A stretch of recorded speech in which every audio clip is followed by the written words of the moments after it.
मुश्किल और परेशानी का कोई वक्त तय नहीं होता। ये किसी त्यौहार पर कहीं भी किसी पर भी आ सकती है। हादसात, आफात या किसी बीमारी से लड़ने वाले को अमूमन सबसे पहले ज़रूरत पड़ती है एम्बुलेंस की।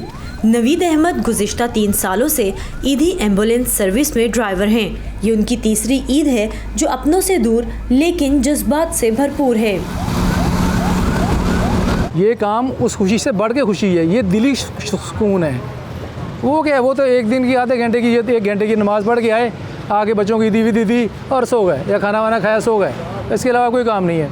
ये यहाँ सारा दिन 24 आवर चलना जो होता है ना, किसी की डेड बॉडी उठाई, किसी पेशेंट को उठाया, हॉस्पिटल पहुँचाया, सब कुछ किया, वो ठीक हो गया, चलो ठीक है जी, अल्हम्दुलिल्लाह। बस अब इसी के नाम हमारी ईद है। थोड़ीवाल से मंसूरा ये 15-24 मूव हो गई है गाड़ी। रेस्क्यू 1122 और ईदी एम्बुलेंस सर्विसेज किसी भी छुट्टी या त्यौहार के मौका पर यूं तो हमेशा सर्विसेज जारी रखती हैं, लेकिन इस बार कोविड-19 के बाइस इनकी जिम्मेदारी में इजाफा हुआ है। लाहौर में ईदी फाउंडेशन दफातर का बेशतर अमला इस ईद पर रज़ाकाराना तौर पर अपनी खिदमत सरअंजाम दे रहा है। लाहौर तकरीबन खाली हो चुका होता था, पहले की बात कर रहा हूँ। अब की बात ये है कि जो कोरोना के पेशेंट हैं वो जो लोकल लाहौर के लोग रहने वाले हैं उनमें जो सस्पेक्टेड हो रहे हैं, तो अब ये सर्विस कम होने की बजाय ज़्यादा हो गई है। पेशेंट का जो हॉस्पिटल में जाना, और ऑलरेडी हॉस्पिटल भरे हुए थे कोरोना से, जो सस्पेक्टेड पेशेंट थे, तो वो जो पेशेंट है अब उनको मुख्तलिफ जगह पर क्वारंटाइन सेंटर में भेजना और ये भी था, तो ये सारी सर्विस अब जो है ना वो ज़्यादा हमें देनी पड़ रही है।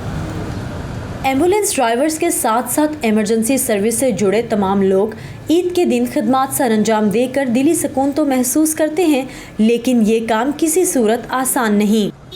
ईद के दिन जब गए हम रात को 8 बजे से गए और डेड बॉडी थी, घर में डेथ हुई उसकी। 11 बजे उनका जनाजा हुआ है और 1:30 बजे हम जो है ना मियानी साहब पहुँचे हैं, और वहाँ से 3 बजे फ़ारग हुए, 4 बजे और घर पहुँचे हैं तो अज़ानें शुरू हो गई थी। ईद पर ड्यूटी करने वाले अफराद अहम दिन से पहले या बाद ही अपने प्यारों से मिल पाते हैं। कारोबार और नौकरी तो सब करते हैं, लेकिन ऐसे फ़राइज़ जो अपनों के साथ मनाए जाने वाले लम्हात की कुर्बानी देकर अदा किए जाएं, वो भी ज़ोर ज़बरदस्ती नहीं बल्कि रज़ामंदी के साथ, ऐसे तमाम अफराद और शोबे काबिल तहसीन हैं। Saman Khan, Voice of America, Lahore.